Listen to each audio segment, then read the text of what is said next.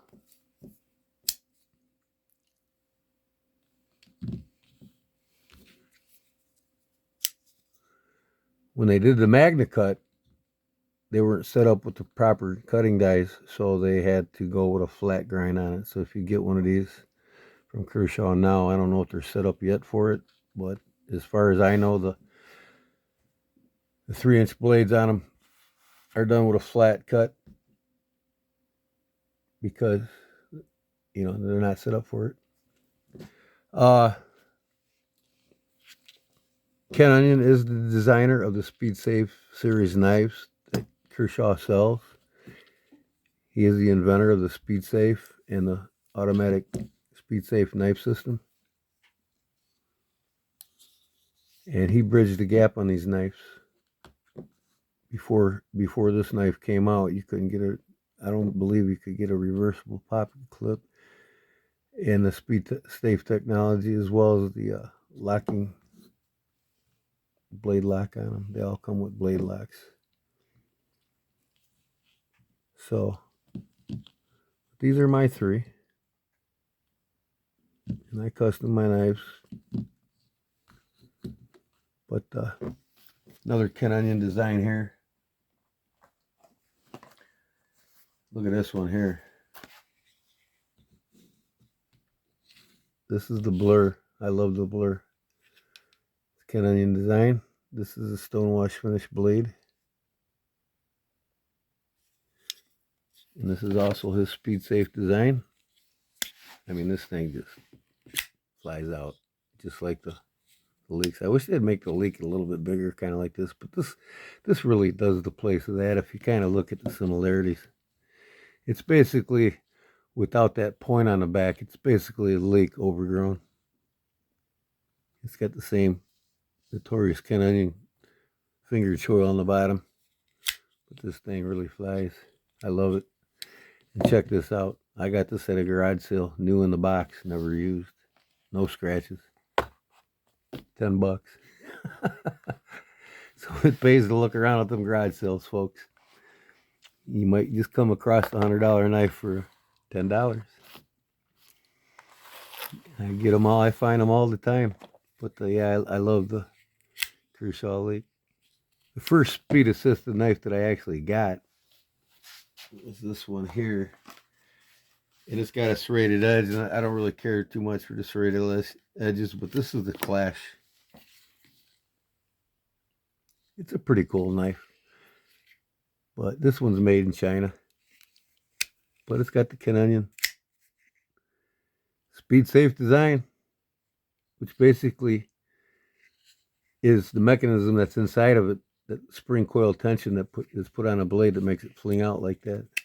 Now with the Kershaw Leeks, this one here, this Clash, and this Blur, it doesn't have a stop pin on it.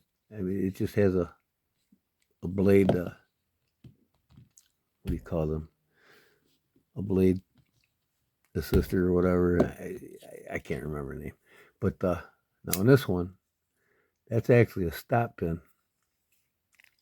But it has a lot of flickability. You can thumb flick it. And I'm not too good at it yet, but you can underflick with index flick or whatever. But I always have a problem with this clip being in the way. I like to have my clip so it's down like this. When I pull it out of the pocket, I got it like that. But see if I can do it. No, let me see the middle finger. Nope, I gotta practice it. Yeah, the thumb flicks fairly easy, you know. But a lot of guys can do that. I mean, I can do it on most other knives. And then another one that I got here. This is the Hinder design. Another SpeedSafe knife. And this is a frame lock. These two are liner locks. And the Kershaw Leeks are frame locks as well. But thumb assist, thumb flick.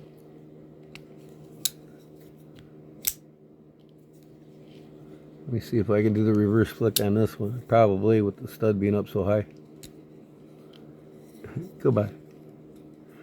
Man, these aluminum or stainless steel bodies are really slippery. Not really, but yeah, this is a cool knife. But again, it's made in China.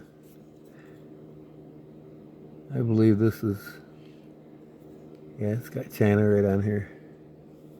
But, I'm not sure what this blade steel is. I think it might be 14C28. No less, that's a cool knife.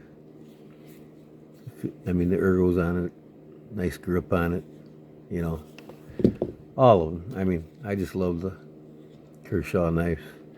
This one's got a kind of like a rubberized poly grip on it, this Blur. I really like this one. This is actually my favorite knife out of all the Kershaws I got. Reverse flick, thumb flick. No flipper tab. It'd be cool if they had a. You can flick this both ways, and they're all ambidextrous. You can switch it. Well, let me see. This one ain't, and this one ain't. But you can put the clip on either side on these. Same with the Kershaws. Yeah, they're not. Now this one. The Hinder design, you could put it, it's ambidextrous, you can put the clips on either side. That's a deep carry pocket clip there. These here are semi-deep. Semi-deep. And one other knife I got here. I love this little guy. I'm a big slip joint buff, so I had to get the Esteem, even though it's a slip joint. Got a half stop. Made in China, but you know, China's really stepped up their game with Kershaw. I mean, a lot of the American companies made them get their quality control up or they wouldn't deal with them. But yeah, I like this little guy. Goes well with my collection. It's a 3-finger. Man, real nice control on it. Well built. It's got a deep carry pocket clip and it's inside the body so it doesn't hinder your pocket. I bought this at Mega Sports, Route 30 by Plainfield. If you want to get one, you got to go in there if you're around this area, because they got Spyderco, they got Benchmade, they got Kershaws, they got a lot of varieties. SOG, they got a lot of good knives there. But yep, that's my Kershaw slip joint. So that's it. Everybody's got a Kershaw Leek. If you collect knives and you ain't got one, you need to get with the program. But I appreciate you watching, and I'll catch you on the next one. If you haven't subscribed yet, please subscribe. Share my page with your friends on social media, and or ring the bell so you'll get notified when I have my next video up. Got a lot of cool ideas coming up, and a lot more reviews, and a lot more on my own personally made, or not personally, but my own custom blades that I make and sell. So until next time, we will see you on the flick side. Peace.